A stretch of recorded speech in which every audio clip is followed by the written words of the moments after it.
Thanks very much, Joe. We appreciate the opportunity to work with the NetChange team. Joe and his team has really put together a great conference and put a lot of work into this, so I think they deserve a round of applause.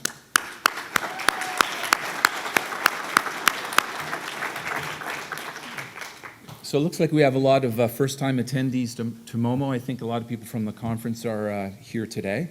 What we usually do is we focus on a theme. It could be very interactive with a panel or a speaker giving an overview of something. We moved the chapter to Mars in December. They've been a great team to work with, so I wanted to thank the Mars team. Janet, Dawn Marie, Wendy, Peter Evans, Alan and team, and of course Joe for coordinating this with us, and really appreciate that. For people that haven't been to the events before, just in the way of logistics, you can bring your drinks into the auditorium here. Washrooms are just outside behind the wall over there. I'd like to thank the sponsors for the event, the CWTA, and Dave Farnes is here somewhere. I saw him earlier. There he is right at the very back. Thanks, Dave. Also, Doondane Multimedia, who helps us out with web work. And, of course, Joelyn Croft from MarketWire. I don't know whether Joelyn is still here. He was floating around earlier, so thank you, Joelyn. Special thank you to Dal as well. He's always good with the logistics, and he'll be helping us out with the draw that we have, which we'll get to in a couple of seconds. We've had a really busy first half of the year at the Mars chapter of Mobile Monday. And this will be the last event until the fall time frame. We're talking about putting together a very informal gathering at a more of like a fun location, a terrace of some sort. So we should have more details. It's not really going to have a theme associated with it other than maybe just have a few drinks and exchange cards and have a little bit of fun. So we should know something in the next week, I'd say, and we'll forward that out to the base. In the spirit of the event, whoops. Could you go back to that slide?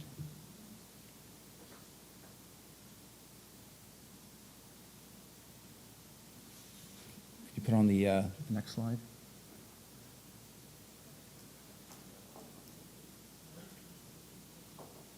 In the spirit of the event, we have a donation for a golf foursome at a Club Link course called Cherry Downs.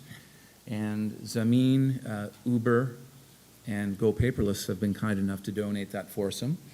And to get involved, all you need to do is text the word MOMO, that's M-O-M-O, to 777-888. So if you just want to pull out your phones right now. So it's MOMO, M-O-M-O, to 777-888. And we'll do a draw at the end of the night for the foursome at the Club Link course. So thanks to Harris and Michael and Cash for that donation. That's great. The mobile phone is very much in its infancy with regards to the use of mobile in either the nonprofit sector or use for social causes. Especially if you start to look at it in the North American market, there are other markets that are certainly using it. They're a little bit more advanced, and they're coming up with very creative ways of using the phone to advance their cause, either to communicate with people, to transact or acquire donations, or to share information and allow people to build communities. So we wanted to focus this event on a couple of different ways of doing that. We've got two local companies that are joining us. One's Ottawa-based, the other is Toronto-based, and they're going to talk about the use of mobile as almost like an enterprise tool to help you further your agenda as far as social causes go. We'll start off the meeting or the event with presentations by both companies, and then we'll get into the panel. We want to make it very interactive, so certainly throw out as many questions as you can. This is a place where we want to make a very interactive learning environment, so certainly do that. The first speaker we have is Alex Saunders from IOTM. He's the CEO. And leading up to preparing for this evening, I asked Al, could you give me a bio? And he said, well, do you want the standard one or do you want the fun one? And I said, okay, well, we're a very fun group, I think, so give us the fun bio. So he emailed it off, so here it is.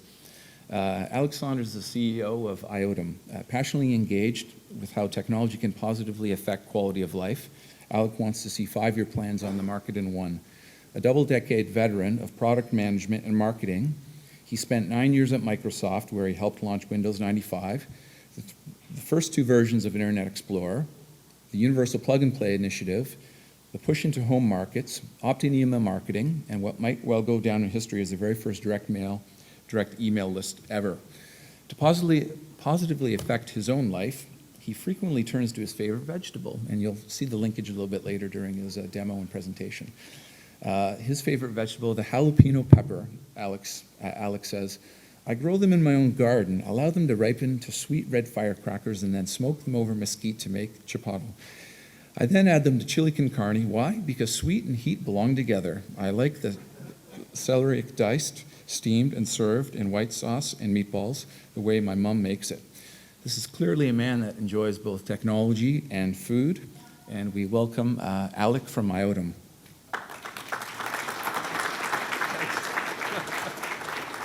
All right, thank you. Actually, it's kind of funny. The service is called cauliflower, and you'll notice that it's done up in green and sort of creamy yellows as we go through. I mean, it's reminiscent of a cauliflower head, kind of a green theme there, and everybody has a food bio on the website. I'm not the only guy, but they're kind of fun. Anyway, Cauliflower is a company that's all about conversations in business, conversations that are associated with your agenda, conversations that are associated with your mission. Because conversations, at the end of the day, are the thing that make the world go round. They're the things that make things happen. And increasingly, those conversations are becoming global. They happen everywhere. For example, in the nonprofit world, some of the people that we work with have national and local and also provincial level organizations. And those conversations are becoming collaborative as well as mobile. So they're evolving to meet the kinds of technologies that we've got.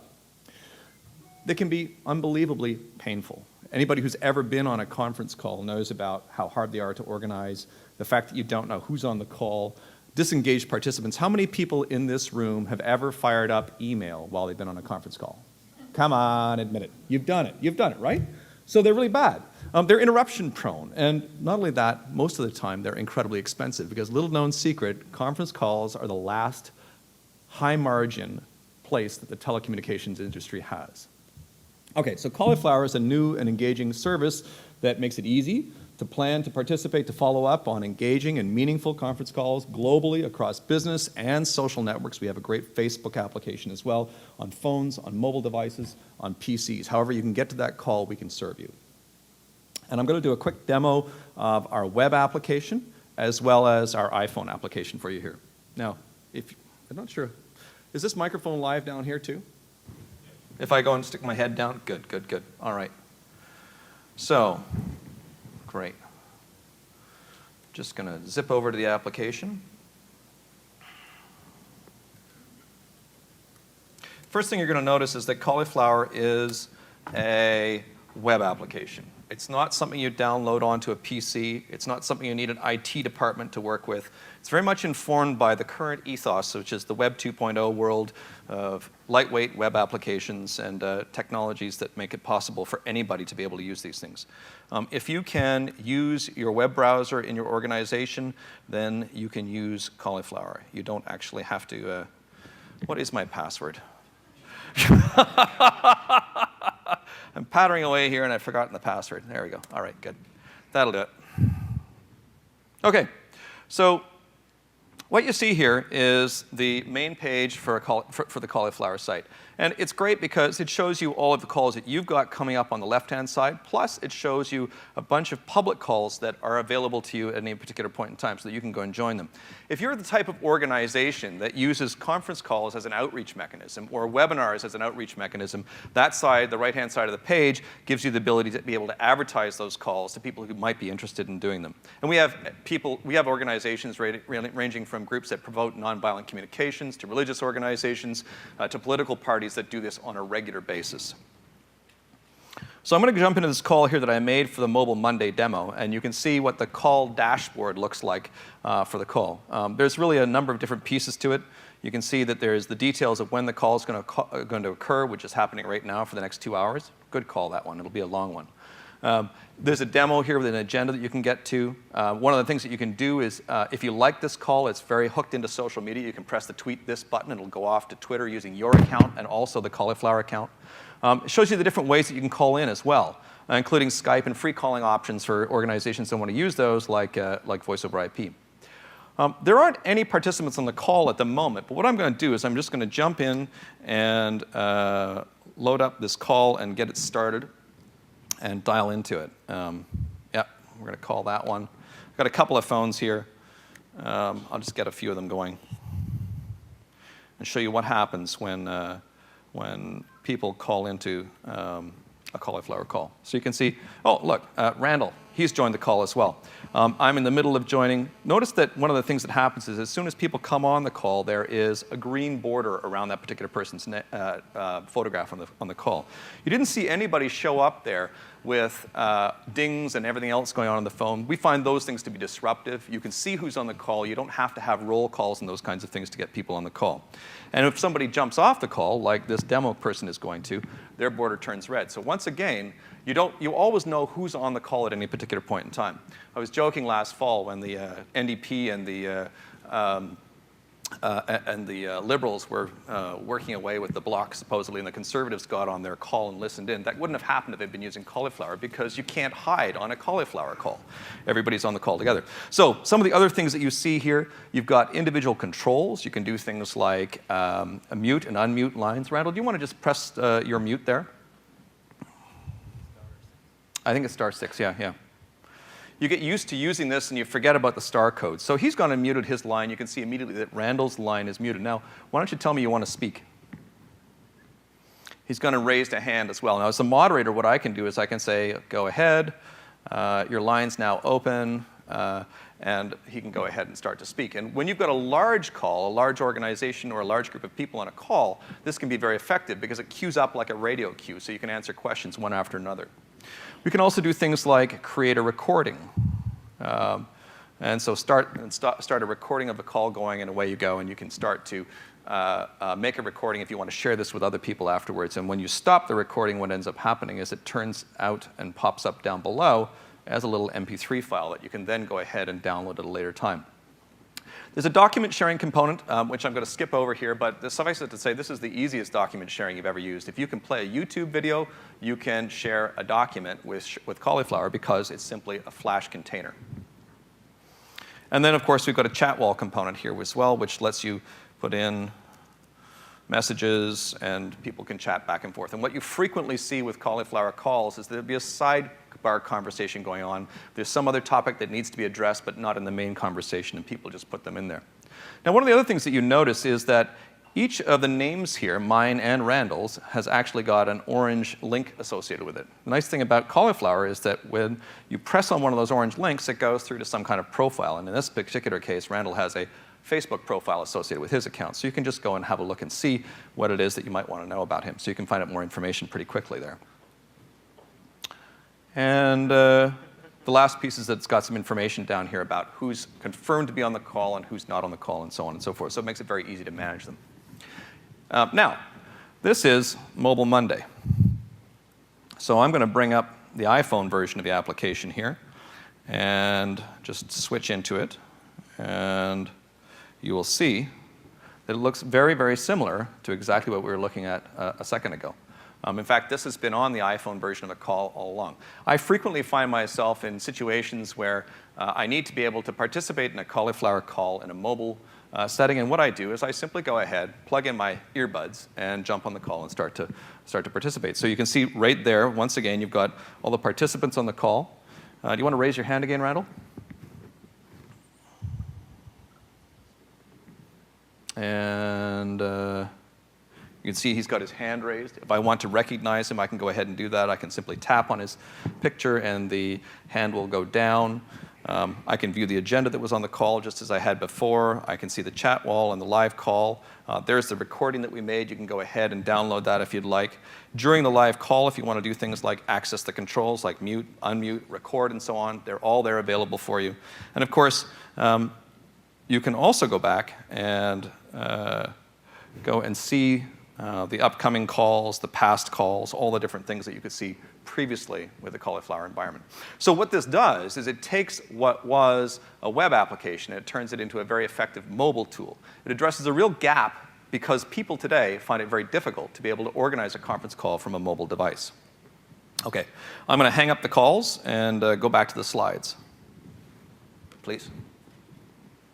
All right, there we go. So that was cauliflower for you.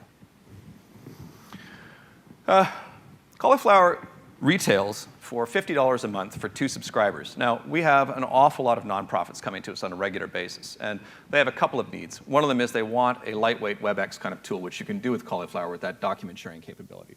The other thing that they want, of course, is to be able to save money on the conference calls that they do, because conference calls, as I said, are notoriously expensive. So we haven't done this yet. We're working with the folks at TechSoup to roll out an offering that will be for nonprofits. We've called it the 2020 offering.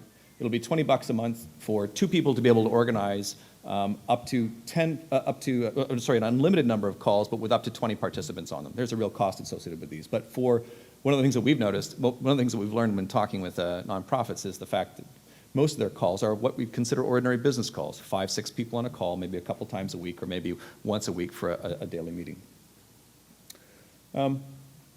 And of course, as I said, I mean, it's a conference call. You can join any way you like. We don't really have a tin can option, but you voice over IP, mobile, or on a regular phone. The savings are huge.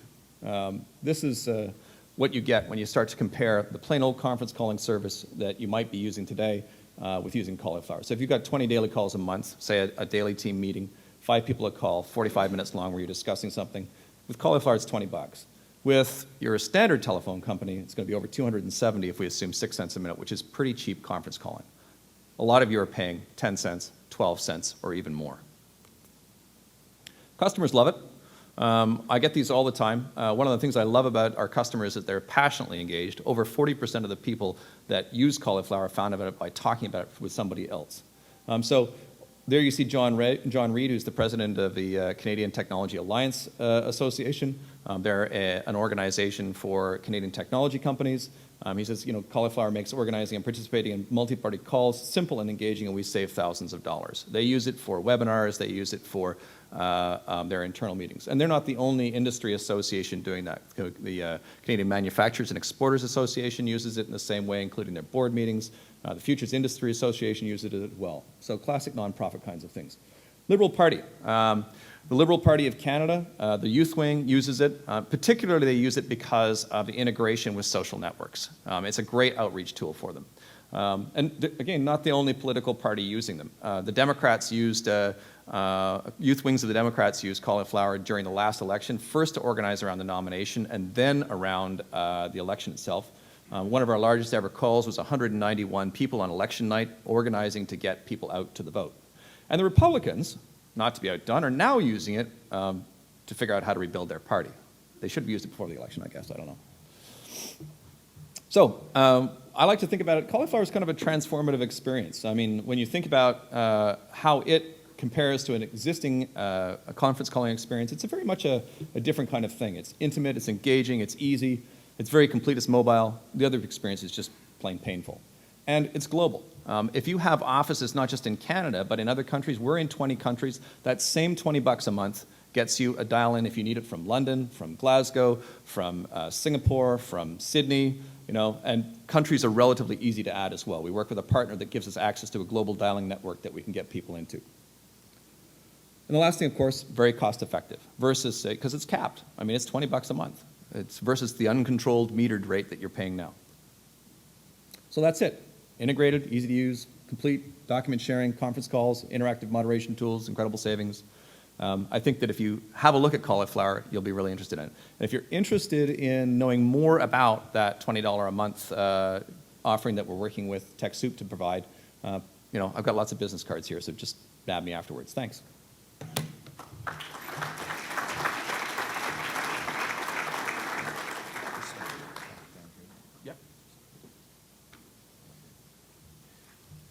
Thanks, Alec. Our next speaker is Simon Law. He's the founder of Extreme Mobility and Admaris Payment Systems. I'll tell you a little bit more about Simon. He's the founder of both of these companies, as I mentioned, and serves as its research and product development lead. Before creating Extreme, Simon worked at several leading wireless telecom firms, developing software for wireless and non-wireless applications on mobile telephony, IVR telephony, wireless messaging, and transponder-based platforms. Simon holds a Bachelor of Science in Computer Engineering from the University of Waterloo. Anyone that knows Simon will tell you that he's pretty passionate about wireless security and payments, and he only sleeps around 4 hours a night. So, Simon, welcome.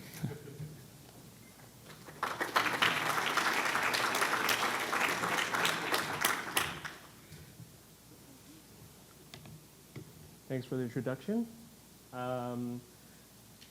As Jim was saying, I was a founder of both these companies.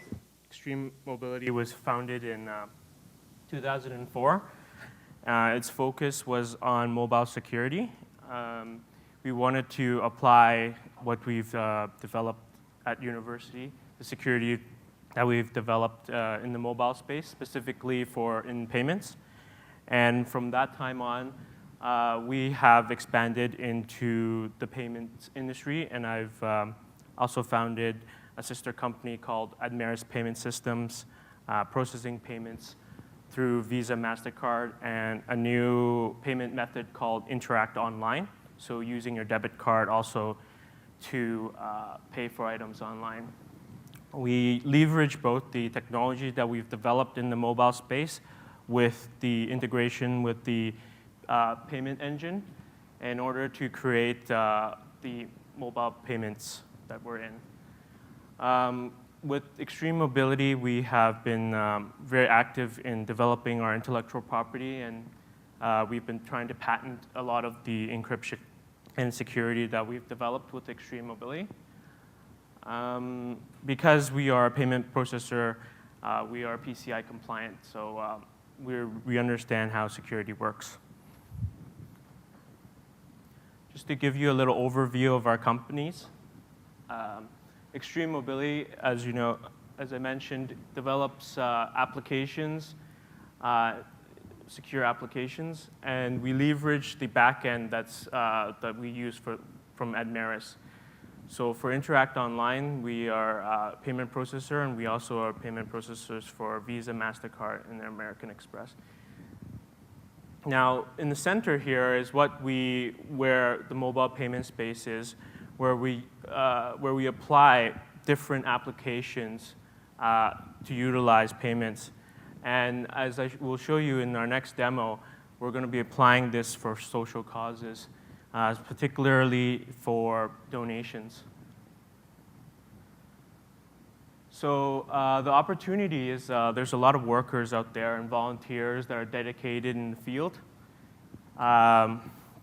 So we've created a simple and functional mobile application basically to help these volunteers to accept payments as they were going door to door, for example, or say they're at an event and want to accept payments. So our application runs on the iPhone and would be able to accept, for example, Visa, MasterCard payments, as also to track cash donations as well. So we are integrated fully into our own payments engine, and we could send the receipts, and we do everything from end to end, from the application all the way to the processing and settlement of the funds. So I have a little demo of the application that we've built.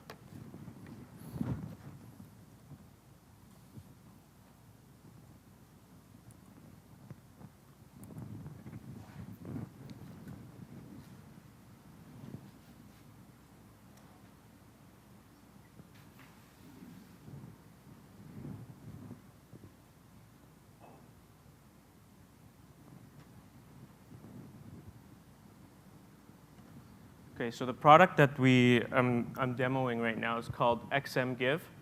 All our products starts with XM for Extreme Mobility. So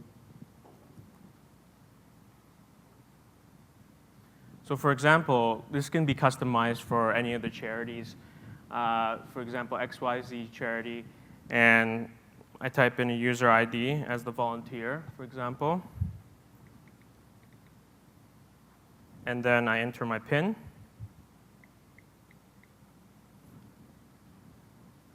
And now I'm logging in.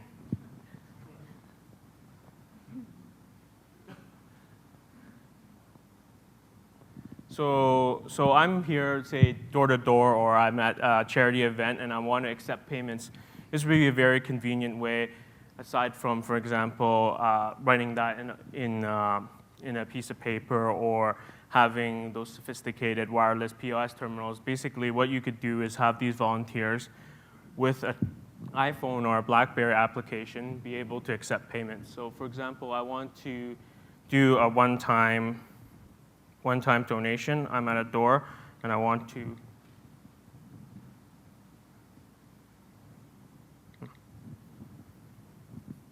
getting a little bit of, okay, here it is, a bit slow here. So say I wanted to donate $3.02. Okay, so let's say I want to donate $20. It's about $25. So I would ask the person to enter, and I would give them my iPhone and ask them to enter in either their credit card information or the cash donation. So, for example,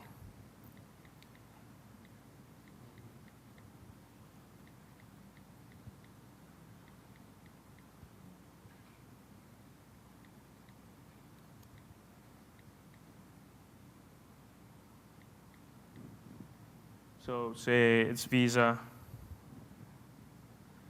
So this would email you a receipt. So if I was donating that, I wanted to get a real time, I want to see my receipt. So I would type in my name and my email address.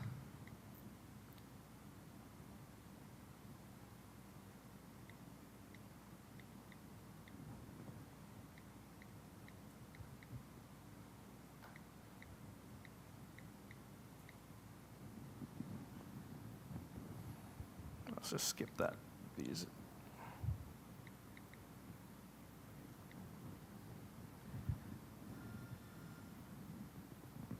So there's just a confirmation screen of what I'm going to be donating and where the email, the receipt will be going. And basically now this is going to the back end to get the authorization from Admaris to do the payment. So if you've entered in a correct or credit card. So right now, this is for the demo. This isn't actually going to the back end, but it just replies as a successful transaction. So again, you could do one-time donation in memorandum and in honor. So there's different ways where you can basically accept payments from that volunteers could use to accept payments.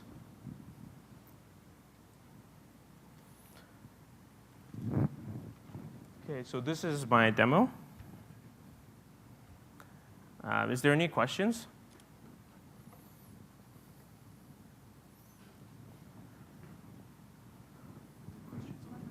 Okay. Thanks. Thanks, Simon. Thank you.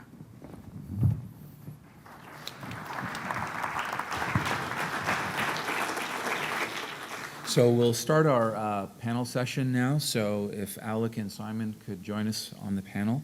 We'll also have Randall Howard of Verdexis Capital. He was here in March on the Dragon's Den panel. I owed him as one of his portfolio companies, and he certainly knows a lot about the space, so he'll be joining us on the panel, as well as Ian Collins from Silverback Media, who's been partnering a lot with Simon in terms of working in the nonprofit space. So if the panel could join us, that'd be great. I'll moderate and ask some questions, and we're certainly looking for a lot of questions from the audience, so don't be shy. We're all prepared. Just a reminder as well, if you want to get in on the draw for the Club Link foursome, to text in MOMO to 777-888, and we'll do the draw towards the tail end of the evening. So, all right.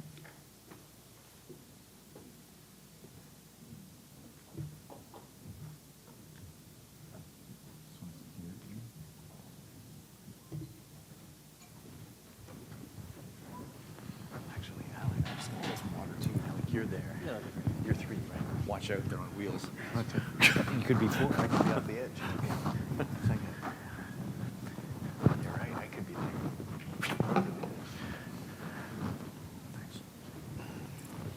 Alrighty, so we have the 2 microphones set up right here, so don't be shy. Any question is a good question. Maybe to start off, I'll ask a quick question to Simon. Alec kind of went over his business model and how he'll work with the sector. Do you have any idea as to a business model for the nonprofit groups, what you're kind of envisioning right now?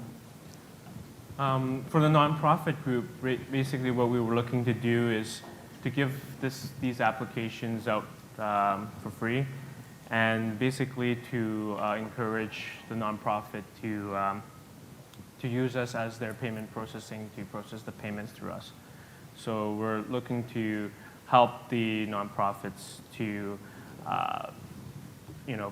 help them tie into their back-end system and give our platform for free. And It's pretty generous. well, we're trying to do a social cause here, right? So. Just a question for Alec and Randall. I'm just curious as to the type of behavior changes that you've seen in organizations since they've adopted the use of cauliflower. Have you seen any profound things that you could share with the audience today? I think that the thing that we see the most is that organizations who adopt it end up having different kinds of conversations. I hear this over and over and over from people who have been forced to go back to an old world conference call. They miss the chat capability. They miss knowing who's on the call.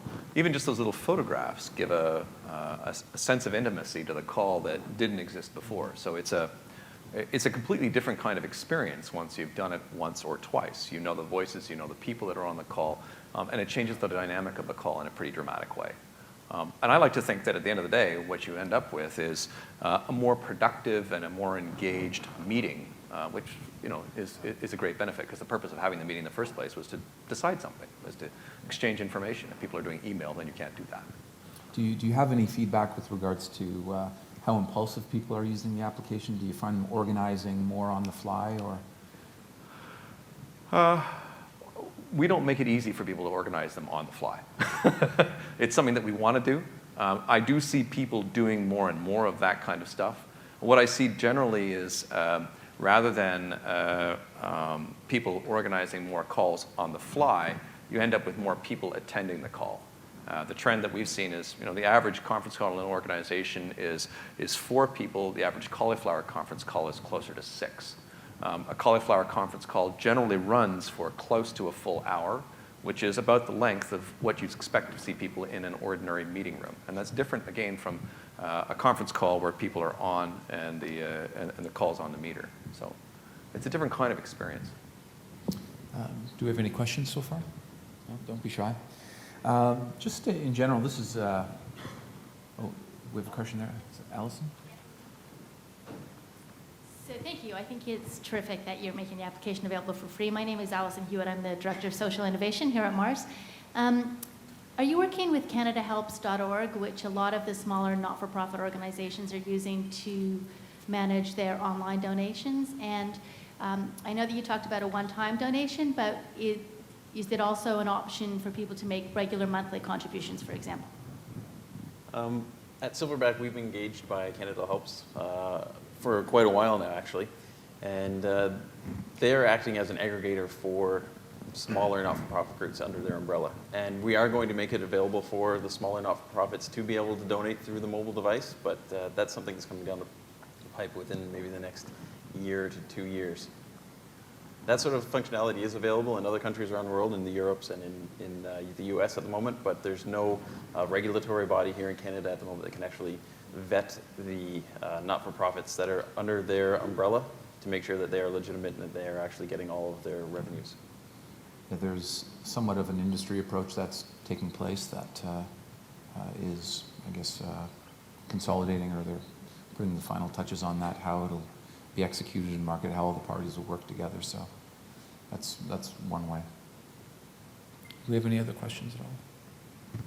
Okay, another question right here. Yeah, My name's Mark. I have a question. I think it's for Simon. It was the second app that was demonstrated. Okay, Simon? Yep. Since this is the whole context here is social, I figured I'd ask the question on a social context, and that is, what's stopping people from, getting over that hurdle of not wanting to give out their credit card number? I mean, I could go home, brush up my Objective-C, come up with an app that looks just like that, type in somebody's credit card number, and then be off to the races. So what are you doing to get around, fraud and making people want to, feel safe in giving their credit card number? So, like currently, when you go from door to door, you show identification as to who you are from which organization. So you'd bring your brochures and whatnot. So ours is actually, it adds additional layer of security where when you're actually logging in, I wasn't able to demo that part, but you actually be able to see your ID, and that is when you click on about yourself, so you can actually see in real time the ID of the organization you are and the employee number, for example. And so that is a way as well to increase your comfort level. Another thing is, for example, typically, you would give out cash at the door or even at a nonprofit event. And the good thing about this is now it's all tracked, not on a piece of paper, but in real time, so you would actually get confirmation through email, or it's being tracked so that, someone doesn't take cash afterwards and scratch out someone's name and take the cash themselves, the volunteer. So this is a very real-time and a tracking system. So I think it's actually gives more confidence for someone like myself. I would donate more than say $10 at the door now because it's a real-time tracking and authentication. Is there security around the distribution of the app? Like, will it be made available en masse, or is there an approval process?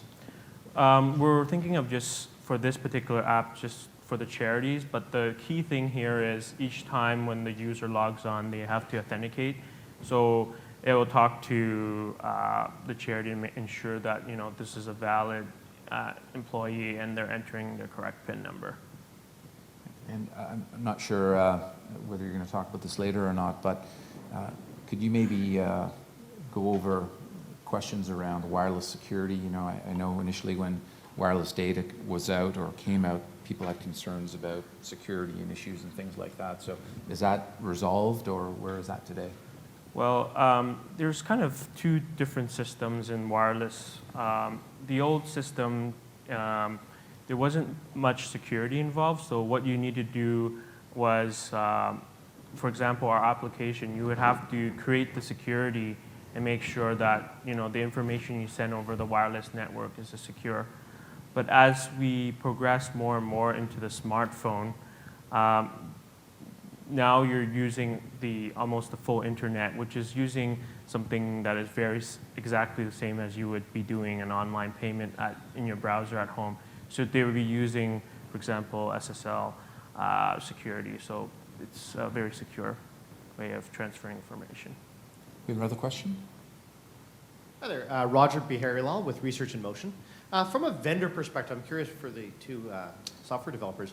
As you sort of looked at either targeting or supporting, at the very least, the sort of the social network environment or the not-for-profit environment, beyond pricing adjustments, whether it be free or discounted, did you encounter any other differences in terms of how you went about producing your product, or different feature sets that were required, or different approaches that you had to think through as you looked at this not-for-profit segment? Or is it just pricing?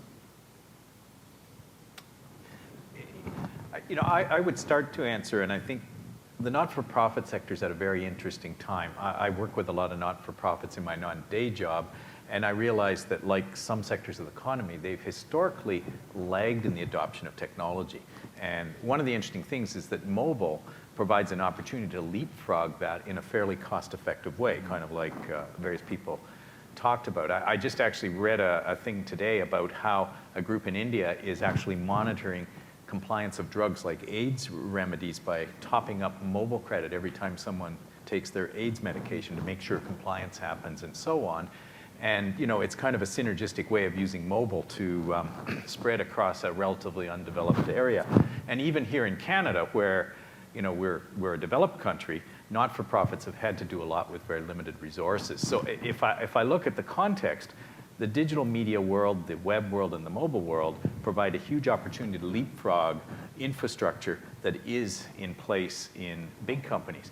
They can do a lot of stuff without SAP and targeted applications. So the kinds of applications you're seeing that are built in the web and mobile world tend to be more cost-effective and able to be delivered at the doorstep or where people are on the mobile and say on the iPhone or whatever, so it works really well. So I'm just providing a little bit of context of why I think it's really, really important right now to be tapping into that sector.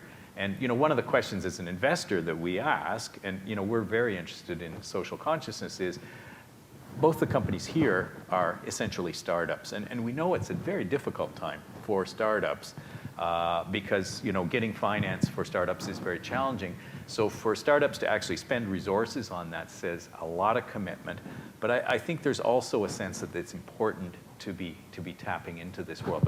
I think it's good for the two companies to respond. But I wanted to give kind of a high-level perspective of how we see we're at, I think, an inflection point for nonprofits right now.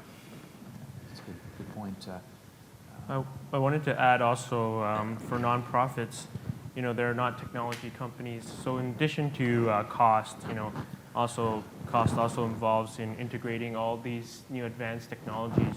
And I think it's key if you could provide an end-to-end solution for them, something that's very easy and something that they can place in their current infrastructure, and that you have everything done for them, because they would probably lack their IT resources.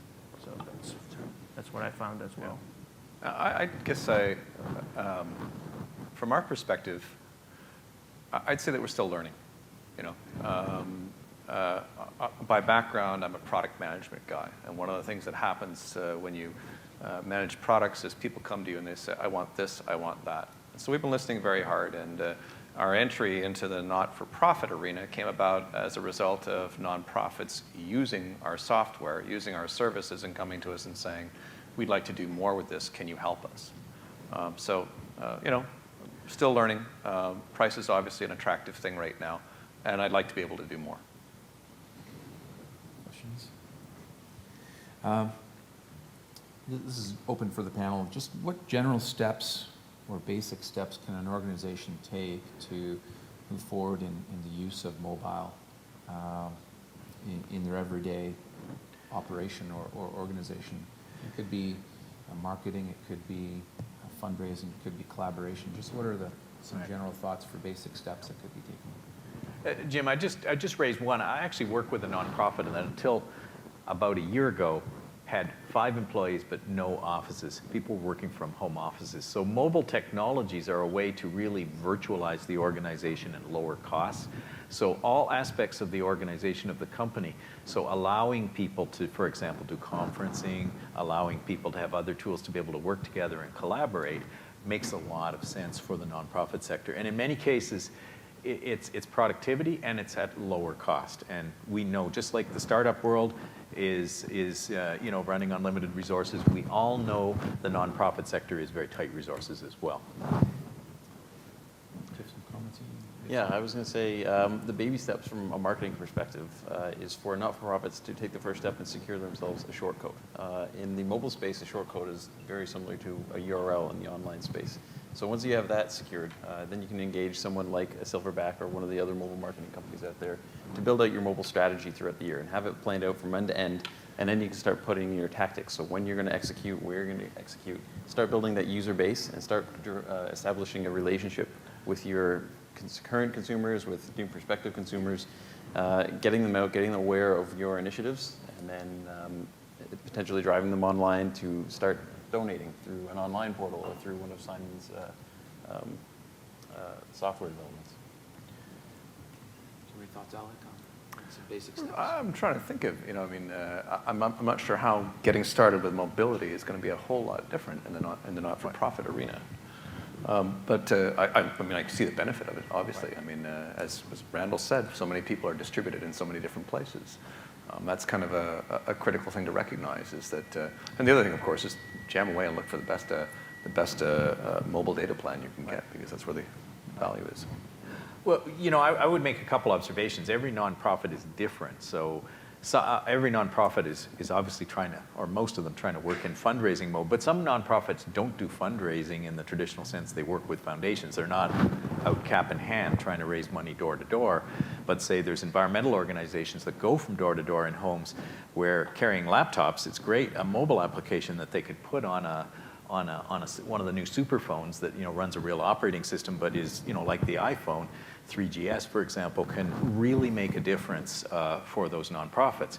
Say an arts organization is probably going to use mobility in a very different way, social change in a different way. So I think part of it depends on the type of nonprofit it is, how it's funded, and what its core programs are.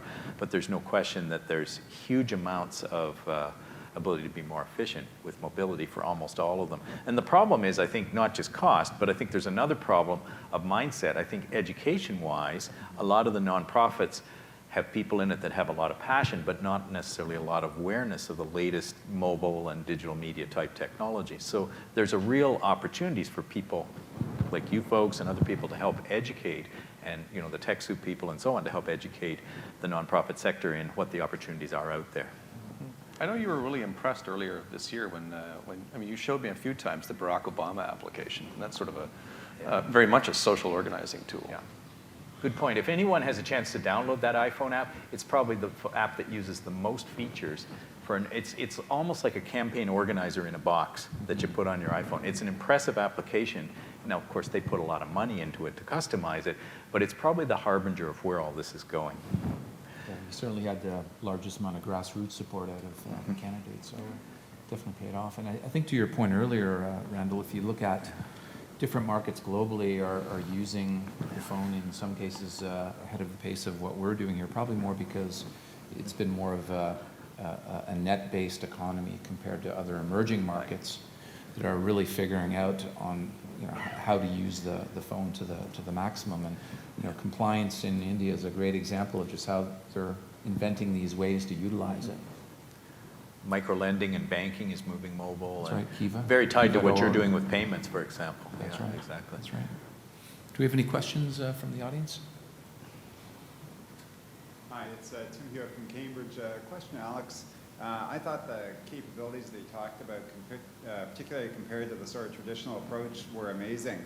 And while I'm sure it's not as much of a sell yourself as it might have appeared to all of us, can you talk a little bit about some of the marketing challenges you've seen and how you're sort of dealing with them as you get this thing up and running? Sure. There's lots of marketing challenges. We're a startup. First and foremost, how do you get yourself out there? And so we've made extensive use of social networks, of networking events. And when I said earlier that 40% of our customers come to us by word of mouth, it's literally because people are very satisfied. We put in a lot of energy into the application and making sure that people are engaged with it. And what ends up happening, of course, is that you get a very high engagement level, you get a very high recommender level as well.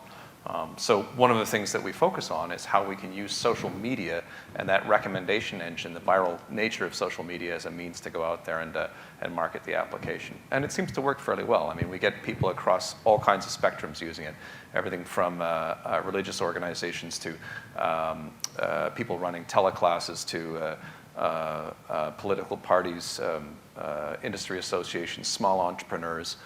There's a great example. There's a fellow out on the West Coast. You want to talk about socially conscious. What he's done, he doesn't want to travel. He's very much the David Suzuki school of thought. He doesn't want to go out there and create a big carbon footprint by crisscrossing the country, talking to his potential prospects. He does financial planning for the healthcare field. And so he's taken his entire outreach mechanism, which used to be in-person seminars across the country, and he's transformed them into events that happen on cauliflower. And now he stays home, he saves money from the air travel, he doesn't have a carbon footprint, and he gets to spend time with his pregnant wife. So it's those kinds of stories that get told over and over and over again amongst the users that are particularly effective, I think, as a marketing mechanism. We don't have a large budget. We don't have the ability to go and talk to large groups of people on a regular basis. We don't have the ability to go to trade shows. We make the most possible use of our application as a way to do that. question right here. Hi, my name is Brianna. I have a question for Simon. I think your app is fantastic.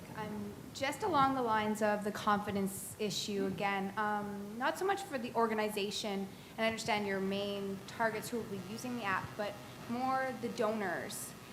What are you going to do? Because already it's hard to get people to put their credit card information online, even through a secure website where they have a number of different clauses and disclaimers. When someone's walking up to your door with an iPhone app and that's available to potentially anyone, the confidence with the donor might be a little bit slim, especially with like credit card skimming and everything that's happening right now. How are you handling that scenario? Well, I think like for the people that, if you have, for the scenarios where you're not very comfortable with the credit card because you don't understand the technology, say if you were going to come to the door to my mom and with an iPhone app, I'd probably not trust that as well. But, as we go along and people are becoming more familiar with technology, I really think that, entering, with the proper security that you're displaying on the mobile phone, just as if it was a browser, it would inspire that confidence. But if, for example, like the existing way, say, for example, with cash, it still gives them a way of tracking that. And a lot of times, door-to-door would be using cash. And I think just having the iPhone app as a way of assisting the volunteers in that process already, I think is to raise funds is already a great way of doing it. So would you maybe consider, like I do love the idea of making it available to everyone that wants it, but again, along the lines of like the screening process, maybe that might help adopt like confidence? Well, the thing, going back to that one, it was like one of our screens would actually show the employee's ID and their picture. Sorry, screening. Like you have to be a certain type of organization to be able to use the app. Like you have to be certified or Eligibility. Right. So we would work with the individual charities to make sure that, that's really with the charity number, that they're a valid charity for them to be using our application. Thanks. What about solving that problem with a PayPal model? Right? So solve the problem by using PayPal so that people can post something online, then they donate and they don't have to give you any of that credit card. Well, giving your credit card information versus giving your PayPal information would be just as dangerous. I would rather actually give out my credit card than my PayPal, because your PayPal would be typically connected to your bank account. So, if you're going back to that discussion, it's just the same. The PayPal is tied to your credit card as well, right? So they'll still be able to charge your credit card at the end of the time. I think there's something to say around context as well. Sometimes you'll have people that you encounter door to door. Other times they'll be at events, political rallies, things like that, where it isn't as much an impediment to do that. I think also, we didn't really talk about this, do you think the use of mobile will appeal to different demographics? Will you find it used more by a younger demographic versus an older demographic? Yeah, like other mobile payment applications that we've noticed, the adoption rate is really for the youth. If you were going to ask, current generation, if it was texting, now people are very comfortable in downloading apps on their phone. So you see that the youth generation is just really adopting this technology. So if you would want, the youth to get involved in the volunteering and to also be part of the donations, I think this is a good way of appealing to them with this technology. Yeah, I'd actually echo exactly that. It's quite interesting because we see this already. Our demographic tends to be more of a youth demographic. Now, we've targeted, social networking applications like Facebook and hot phones like the iPhone, but that's where it tends to be. But even amongst the industry associations that use it, we saw adoption primarily in that category. Although, some of them, I mean, I had one group come to me the other day and said, yeah, I had a board meeting on it. They're all guys in their 60s, industrial guys, and they were okay with using cauliflower for the board meeting. So, you do see exceptions. And I was just going to say, you can't have a panel without having something contrary. I agree that today it's probably more youthful, the digital generation and the early adopters amongst the older people. But I would make two observations. The first is that this is the year that smartphones go mainstream. So smartphones, in this case, being many things, but the ability to surf data and do mobile browsing is one example of what defines a smartphone. And I think what you find is that once people on the web start to Google things, they really crave to be able to Google something. When someone asks you, you're in a restaurant and someone says, what's the name of that movie star or whatever? So and then once people start Googling things on their smartphone, then they're actually much more open to other types of applications. So I actually think that it's going to change very quickly across almost all demographics. That's my prediction. I may be wrong, but I'm pretty sure that those two data points suggest that over the next 2 or 3 years, we're going to see a very big swing in adoption across the whole demographic range. But the changes have been coming rapid fire already. I mean, Simon alluded to the fact that, text messaging 5 years ago, now we've got people downloading applications. I mean, holy smokes, even 2 years ago or 3 years ago, people weren't downloading applications. And, nobody except kids were texting. Now everybody does it. Now everybody downloads applications. So it's happening pretty quickly. And look to Europe. I mean, in Europe, for example, where they used to have directory assistants, everybody just Googles, because they're 3 to 5 years ahead of us. So we're just replaying a tape that's already been played out too. So it's not like it's hard to figure this out. You have to have real predictions because we're actually following a trend that's already been laid in front of us in other geographies. Yeah. Maybe, Simon, you could talk about, I guess, the other side of the business, or the original intention behind the core of the application that you have with the university market and just the adoption of that and that younger demographic set. Yeah, the technology we've developed, really, we're just applying it for different applications. So one of the other applications that we've been doing is basically in the university space, where students are really using it to adopt. For example, one of the applications we use is to get students to add money to their student card with their mobile phone. So we would use our application to top up through text messaging, through the mobile app. And our platform also, on the Admira side, includes the web. So you see kind of a whole all the different ways in which you could use to help students with financial transactions and topping up and getting parents involved as well. And with the mobile, you can also be able to notify your parents when your funds are low, for example. So we see that the youth is really the ones that are. Do parents want that? The dreaded top-up call. Yeah.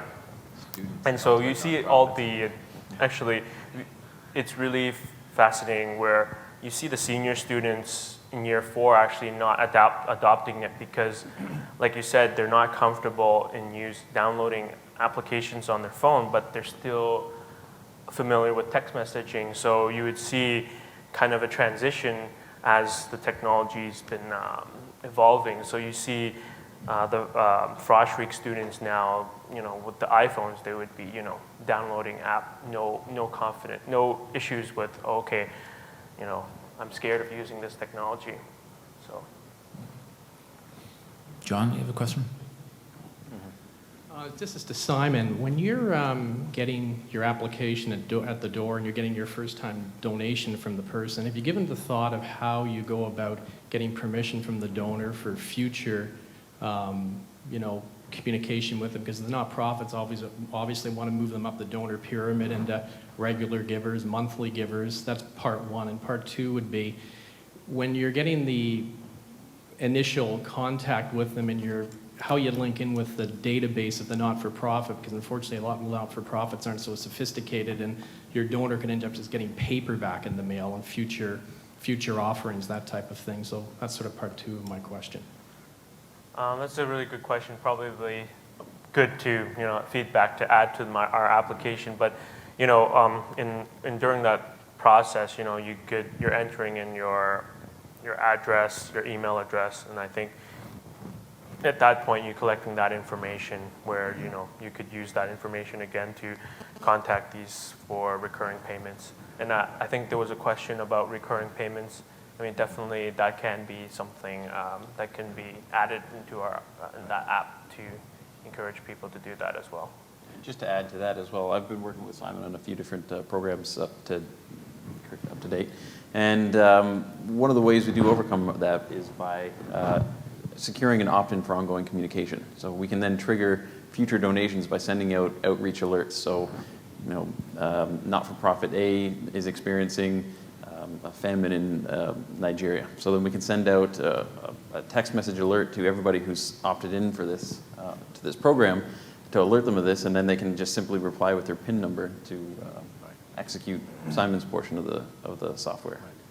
So, looking at both these applications through a marketer's lens, both Extreme Mobility for mobile payments and Cauliflower are really applications that nonprofits and others can use as tools to aggregate lists of customers, to build their customer base. They apply a lot of social media techniques to reach out to broader audiences and get people engaged and, in quotes, signed up to at least be on the list. So that's actually a very important attribute beyond raising money or beyond having the conversation of Cauliflower, is that these are ways to engage and increase your base of supporters or people that you're talking to. I think adding to that, I think that'd be great. Like if you were at a door and you wanted just to be, maybe I would want to add myself to an email list, or I would want to be finding out more about the charity later and then donate. I think I don't think people mind if you ask me what my email address. I'd be able to use my iPhone, type it in, and then have a database of people that are interested in, donating. Any more questions? Okay. Sorry, I didn't see. If you have a question, you just raise your arm or stand up at the mic. Hi, I'm Lawrence. I've got a question about the Cauliflower product. So you described all the functionality there, but how does either an individual or a business actually get this application? You said there was an iPhone version. Are they actually paying to an iPhone download? Excuse me. You also said it was $50. Just what's the ABC process for actually getting It's that? pretty simple. Okay. Our website is an e-commerce enabled website. Head to it, put your credit card in, and start using it right away. There's a 14-day free trial that you can use. And if you don't like it in the first 14 days, cancel it, and your card won't be charged. We don't have the nonprofit program up and running yet. It's something that we're still working through. But if that's of interest, let me know, and I'll tell you how to get onto that one. The iPhone application is free. We put it out there as a way for people to be able to access and use the service from a mobile device. So our primary business is providing the services on the back end. The not-for-profit rate, $50 a month. Explain what that gets. Sorry? Explain what that gets. Sure, yeah. For $50 a month, you get access to the worldwide network of dial-in points. You can make as many calls as you want with as many people as you want, and you get to use that for 2 organizers at a time. So if you have an organization which makes lots of calls simultaneously, 2, maybe 3, maybe 5, however it is, it's $25 per additional person after that. So the not-for-profit rate takes that and compresses it down to $20 for 2 people and $10 for each additional subscriber. Okay. Yeah, I'm just curious. I'm sorry if it's been answered already in this part of the presentation, but the software that you guys are developing, what new functionality, what new end result is introduced by using this software as opposed to any other means that would have been used by charities to raise their funds? Like, what could they not accomplish before that they are now accomplishing by using your software? So, I think there's multiple aspects to what a not-for-profit does, right? And in many ways, they are like a business. They raise money, they have a mission, they carry out their mission. I don't see Cauliflower as being something that you would use directly in the fundraising part of the mission of the organization. Certainly, we don't provide means to process credit cards or anything else like that. One way that you could use it is you could do web-oriented outreach. You could do teleseminars, you could do webinars that would engage people on what the organization's mission is. But primarily I see it as a tool that's available for people to use to communicate and to help facilitate their everyday business. So, I mean, that would include board meetings. I'm on some charities where we have finance committee meetings, or one of these charities that has people in different locations actually has their staff meeting on a system like Cauliflower. So those kind of things work really well. And it's convenient and it saves money. One of the aspects of it that's interesting is that the meeting records are preserved. Alec didn't really show that, but you can go back and see all the old meetings, all the records, and all the documents. So that preserving of the history of the meetings or the collaborations that you've had is very powerful. Over time, we hope to be able to take the record of a meeting that you have in Cauliflower and turn that into a searchable, auditable asset that you can go back to and refer to at a later time. For us, for our mobile application for nonprofit, we see like several different advantages.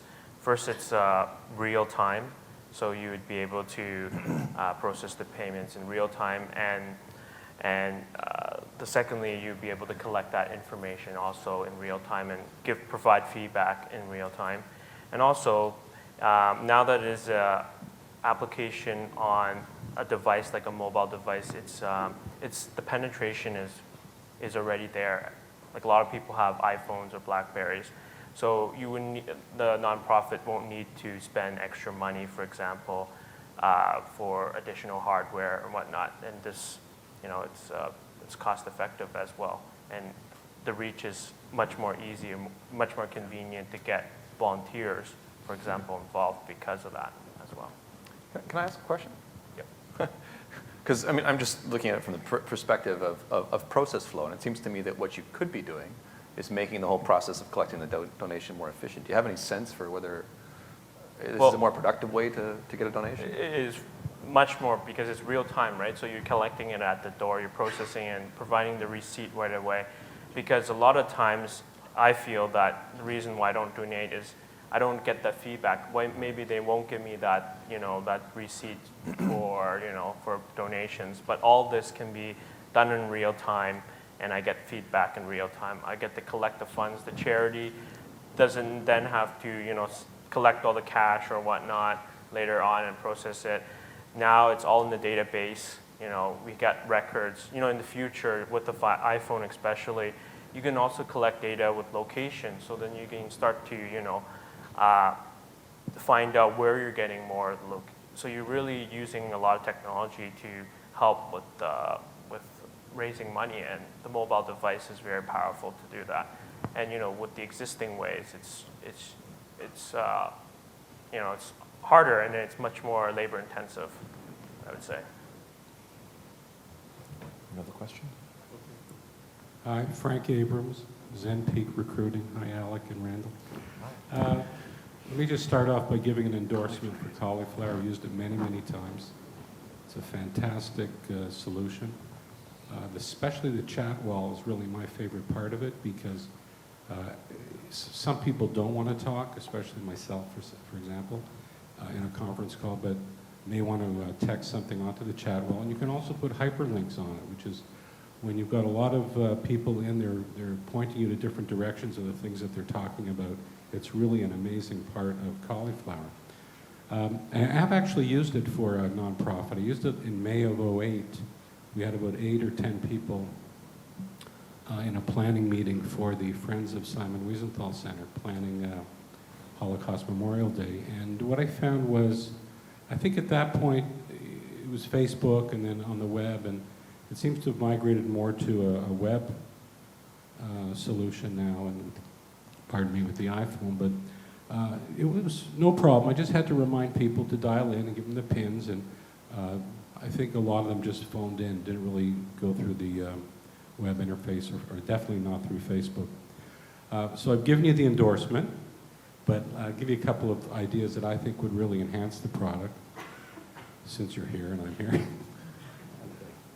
The first one is, and I've mentioned this before, I really think it's critical to collect emails because I think that as soon as you guys do that, it will expand the interest in cauliflower radically to people running teleseminars.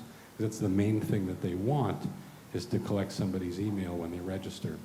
Now, I did a cauliflower session just recently, and it was a bit frustrating because I had to have them register off the cauliflower interface in order to collect their email. The other idea I had for you was, and I'm sure you guys have thought of everything. I know the recording, you got that going on now, but another idea I had, and I'm sure you've thought about it, is just having the audio stream of the conference call that's progressing without somebody dialing in on a telephone. So, because for me, I would just love to work at my desk, listen to a conference call that's going on with cauliflower, maybe watch the chat wall in a window, and not dial in on the phone. And I think that would really, especially with fundraising, one of the ideas I had with fundraising was you could have a planning session with a board, but have thousands of people just listening in through an audio stream. So that's it. I've taken up enough time. Thanks, guys. Thanks, Frank. Good endorsement. Appreciate that. Both great ideas. I hate to say it, but we're working on both as well. I'm not surprised. The other question. Thank you. My name is Taya, and I had a question for Simon. With your application with district mobility, is this the kind of application that market-based to charities or to organizations, or is it also a consumer application? That the consumer of the application is able to donate through this or to pay for this way to pay how much and all kind of disclosure. I'm not sure if you covered this. Actually, we'll just pass you the mic for a second so everyone can hear. It's a little bit easier that way. I apologize. So I guess I would repeat my question. I was wondering if your payment application is something that you market to charities or to business organizations, or whether you're able to give ownership and control of that to individual users so they can use it at their own discretion and make donations at their own time. Thank you. Actually, we actually work with Silverback to target that area. The one that I demoed today was for more of the collection from the volunteers or at the events. But we work with Silverback for with the different application for the particular user to maybe Ian could explain a little bit how the program works. So from a particular user's perspective, from a not-for-profit, if we're integrating into their back-end system, there's a few different ways of registering for the individual users. You can either do it the traditional way online, so you put in your user details, your credit card information, you select a PIN number, and then you can opt in for ongoing communication via your mobile device, and then you can start making donations whenever there's an outreach. From the other way to register for the program, from the individual user's approach, is to send a keyword text. You then receive a link to a secure mobile website. You can go in and do the same thing, where you put in your credit card information, you select a PIN number, and then you opt in to receive ongoing alerts.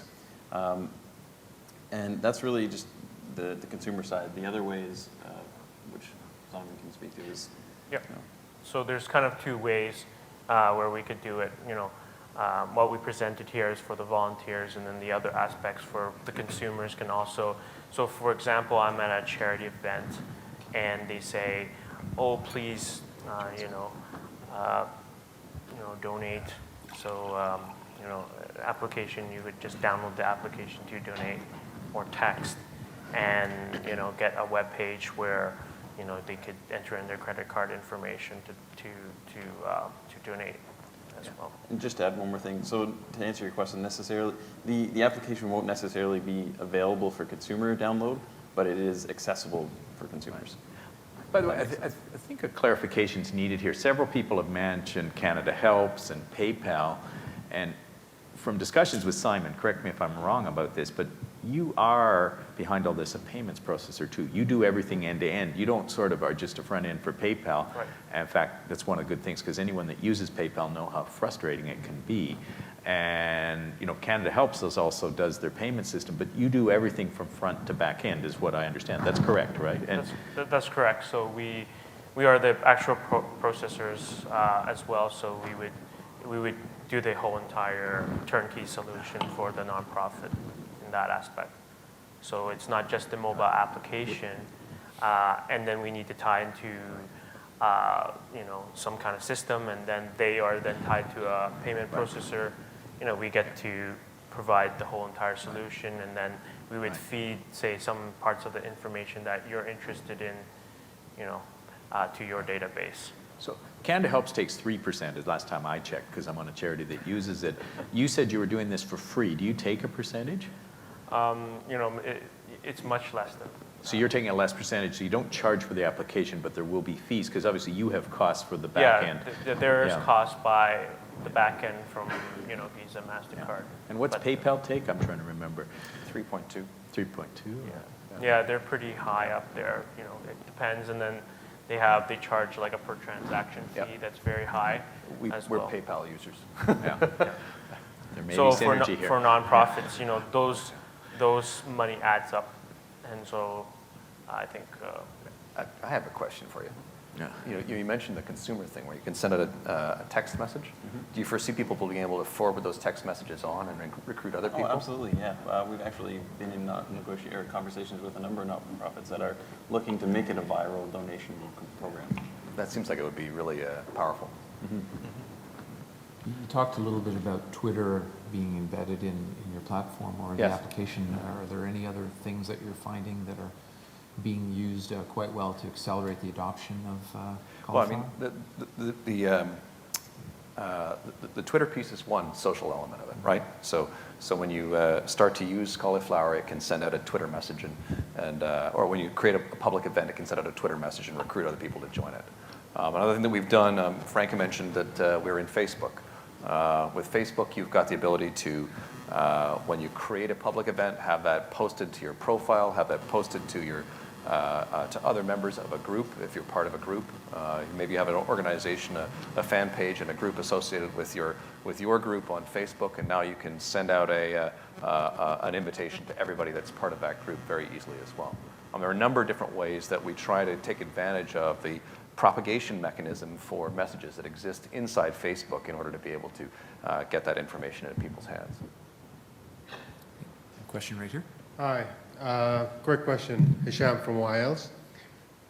Do any of you provide white labeling service, especially for the mobile? Can I use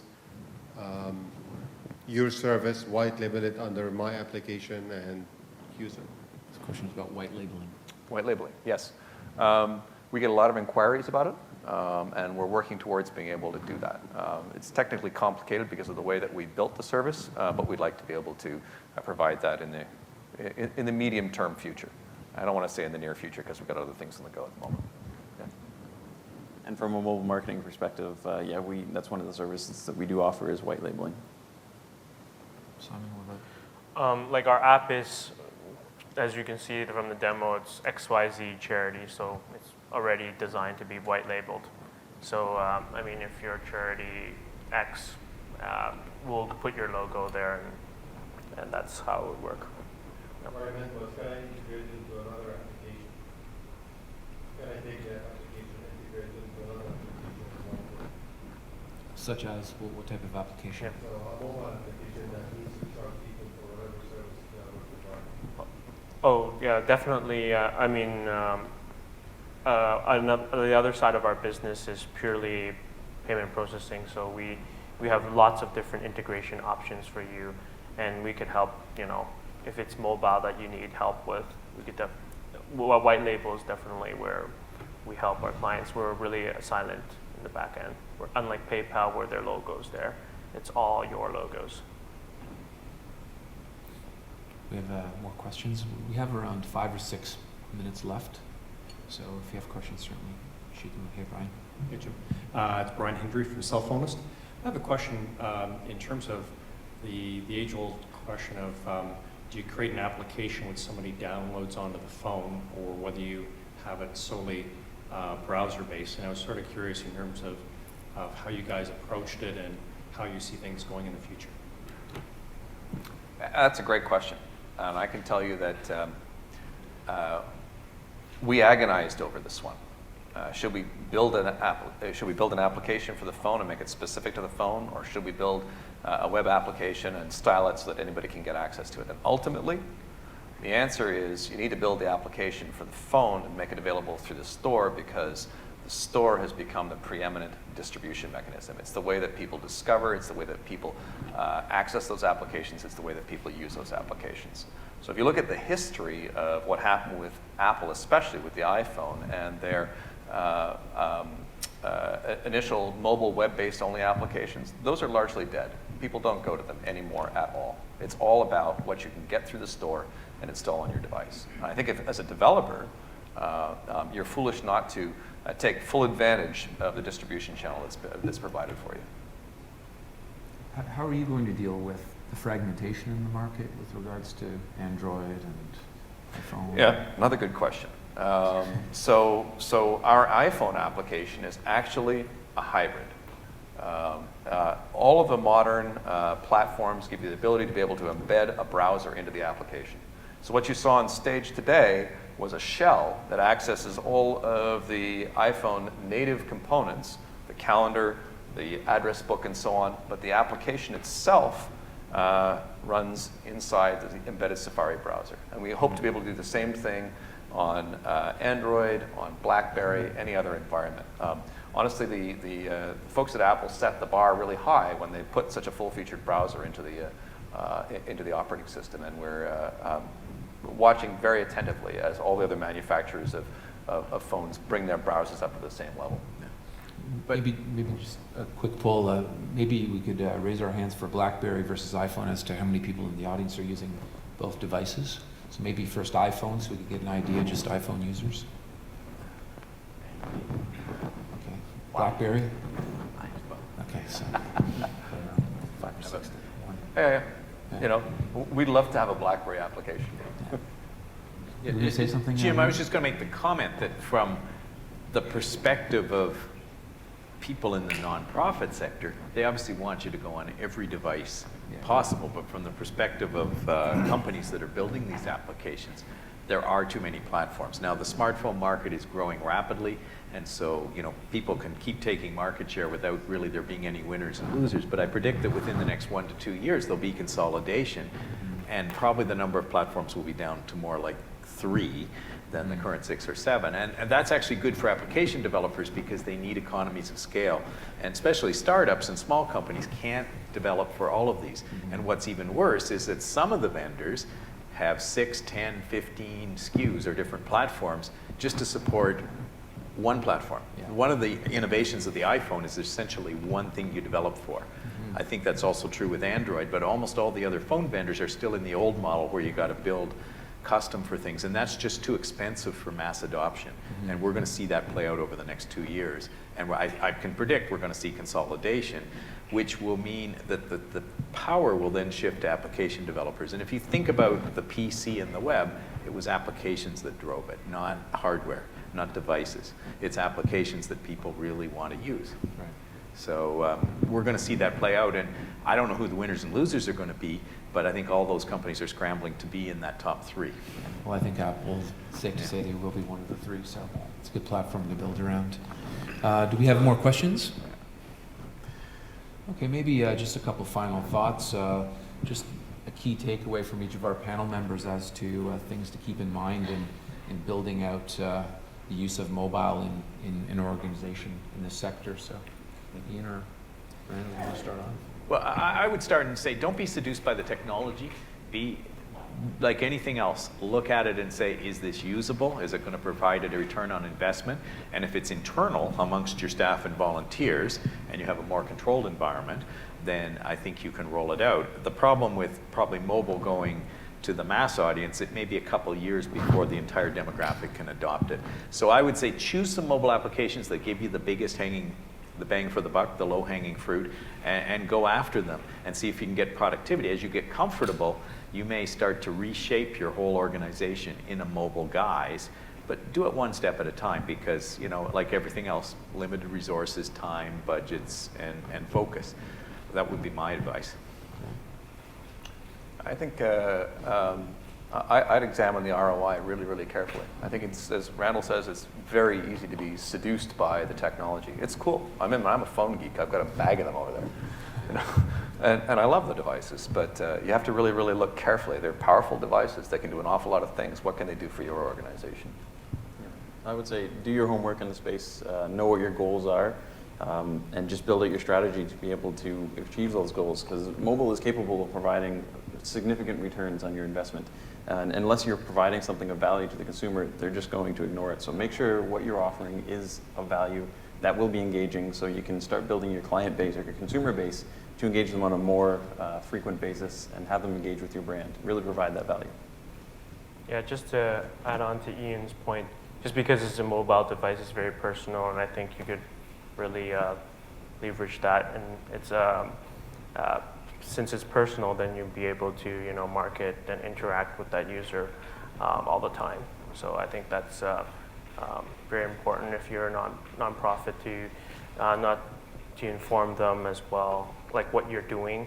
It's very important that they know what you're doing, and communication. The best way is through a mobile device, and it's fast, it's instantaneous, and so I think that's Great advice. Well, I'd like to thank the panel for joining us today. Randall, Alex, Simon, and Ian. They'll be around if you have questions that you'd like to ask them just after the session. We're going to do our draw right now, so if you want to get in on the opportunity to win the foursome at the Club Link course, text MOMO to 777-888. We're going to automate it and do a draw right now. So, JP, if you want to tell us, where's down? Did you want to get the number from JP? I did. Oh, yeah? Okay. Okay. So the last 4 digits of the phone number that won the foursome. Okay. 9965. 9965. Someone with a phone 9965, the last 4 digits. 988. 9965. Well, there's got to be someone here.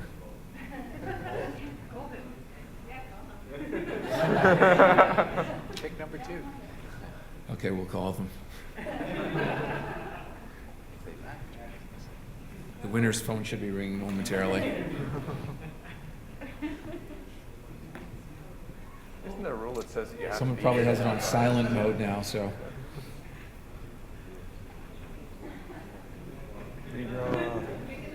Pick another one, Jim. Can we pick another one? Okay, we're just going to do another draw for one.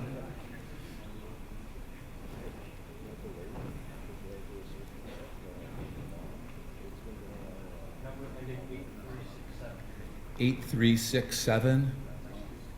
8, 3, 6, 7 are the last 4 digits. It looks like we have a winner here. What's the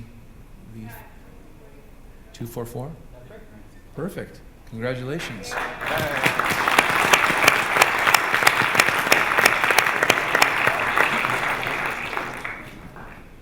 So I'd like to thank the panel once again, and as I said, we're taking a hiatus for the summertime, except we'll do a little bit of an informal event, and we'll let you know very soon about that. So thanks very much. I'm just going to hijack the stage for a second, and I really want to thank, on behalf of the whole Net Change and Mars teams, I want to thank the Mobile Monday team that has very generously been a partner for us at Net Change Week, and has thrown this terrific night together for us. So I want to thank Jim and Alex, and we also have gifts for our speakers. So thanks very much for being a part of this.